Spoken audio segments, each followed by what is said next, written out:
Ladies and gentlemen, distinguished delegates, it is a true pleasure for me to be here this afternoon and to share a perspective with you on nuclear energy's contribution to our sustainable future. First, the Nuclear Energy Institute is the Washington-based policy for the nuclear energy industry. We represent more than 300 countries in 300 companies in 20 countries worldwide. I appreciate the opportunity to be here today. As I said, I'm going to talk a little bit about nuclear energy's contribution to a sustainable future. As you've heard today, it is going to take contributions from a variety of technologies, applications to get the job done. I'm just going to talk about our piece of the pie.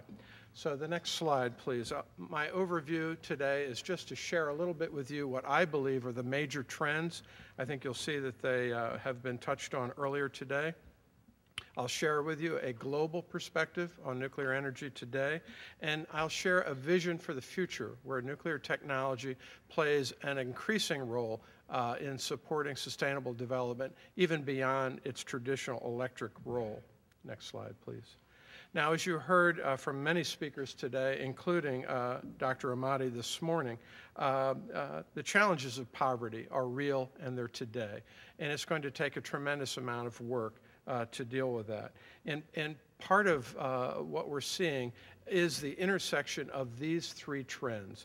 The trends of economic development. It's absolutely essential for a country to be able to provide the clean energy necessary for its population to have clean water, abundant food, adequate shelter. And without economic development, those will not be achieved. In addition, you must have energy sustainability or security. You must be able to rely on it. It must be available, abundant, and affordable. If not, there will be global tensions as people jockey for those important energy resources. Finally, of course, life is not worth living without a stable and healthy environment, and so climate change, biodiversity, deforestation, and food chain, et cetera, needs to be addressed, and it needs to be addressed in what I would call a more holistic approach than has traditionally been followed. Next slide, please. Well, if we look at the first trend, which would be energy security, I think this quote really sums it up from a nuclear perspective. Prime Minister Gordon, we heard him referenced earlier, made this statement that basically, no matter how you look at it, we will not secure the supply of sustainable energy on which the future of the planet depends without a role for civil nuclear power. I mean, that's about as clear as it can get. A role, that's not the only role. There's many other technologies, but this one is also important. Next slide, please. Economic development. Obviously, nuclear energy can be an economic development tool. Just recently, in July, a company that came originally from the French Areva, it's Areva Inc., which is a U.S. company, joined together with Northrop Grumman to build a new reactor component manufacturing facility in Virginia. That facility was just opened up, 300,000 square feet, about $360 million investment in that one facility, about 350 high-quality, high-paid jobs. This facility will manufacture reactor components both for the domestic market and for export. There are examples like this across the United States today. In the last 2 years, we have created over 15,000 high-paid, high-quality jobs, generally about 36% higher than the average wage in the area, at facilities that are gearing up to provide the necessary supply chain for new reactors. In the next year, just one utility alone, Georgia Power, will spend over $1 billion in preparing their site at Vogtle in Georgia for 2 new reactors. Next slide, please. Now, climate change. Again, this is the focus of the UN in many of its venues. This one, certainly, it's been a major focus. Energy and climate and the environment are inextricably linked. I think the statement coming out of the energy ministers, which was actually echoed by the Leaders Summit in Italy this summer, says it all. We note that a growing opinion of a number of nations that nuclear power can diversify the energy mix, contribute to energy security, and reduce our greenhouse gas emissions. Now, of course, the Intergovernmental Panel on Climate Change in the 4th assessment report identified nuclear energy as one of the key mitigation technologies. So this is clear going forward that nuclear will play a role, and in fact is playing a role today. Next slide, please. You saw a similar slide earlier. I had a chuckle when I saw it go up because I'd like to think I invented it, but of course I didn't. No one comes up with these ideas on their own. But when you look at the 3 trends, you see that there is a natural intersection between energy security, economic development, and environmental protection. And if we have policies that only focus on one or the other, you will get suboptimal results. I think the U.S. biofuels mandate was used as an example. I think it's a good one.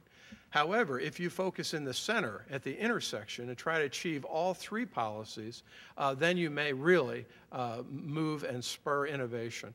I think of things as the plug-in electric hybrid or the smart grid as very good examples of those policies that will actually forward all 3 policy objectives. Frankly, I see nuclear as a role in the middle of that intersection on a variety of fronts that I'll share with you as I go through my talk.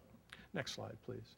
Now, the first thing is you have to understand and accept that nuclear energy is, in fact, a low-carbon electricity provider. I think everyone understands that in the production of electricity, there's really no carbon emissions. But clearly, there are emissions in the life cycle.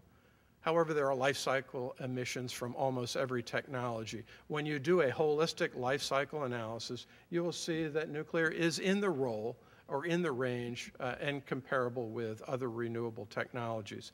I say with renewables, not other. I don't consider nuclear renewable, although I do consider it sustainable.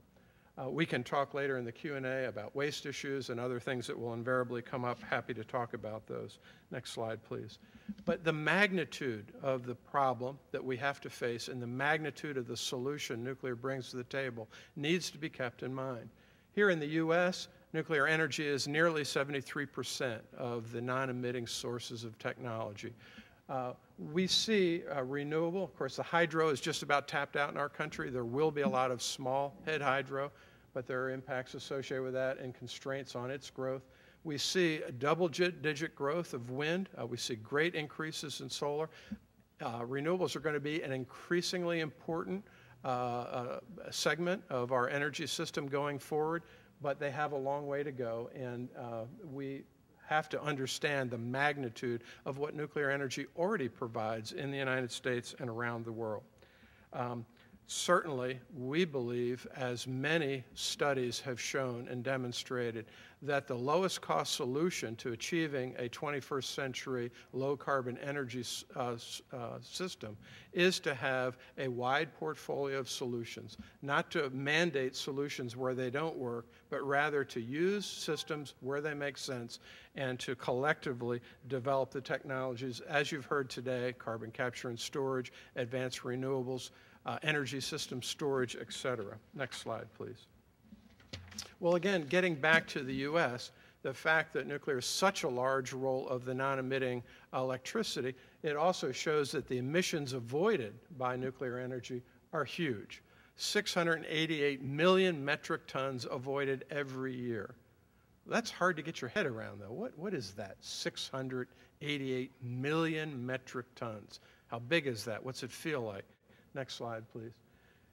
If you were to think about the emissions from our automobiles in the United States, they're roughly at that magnitude.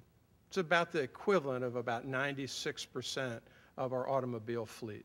So if you wanted to keep the U.S. carbon footprint the same and get rid of nuclear power, you could do it. You just have to get rid of all the automobiles too. So that gives you a sense of where we are. Now, globally, we have about 440 nuclear plants producing about 15% of the electricity globally. They avoid 2.6 billion metric tons every year. To put that in perspective, the Kyoto Protocol clean development mechanisms over the entire 4 year of the Kyoto Protocol are unlikely to achieve half of that in 4 years. The global fleet does that every year. So that gives you a magnitude of what we're talking about.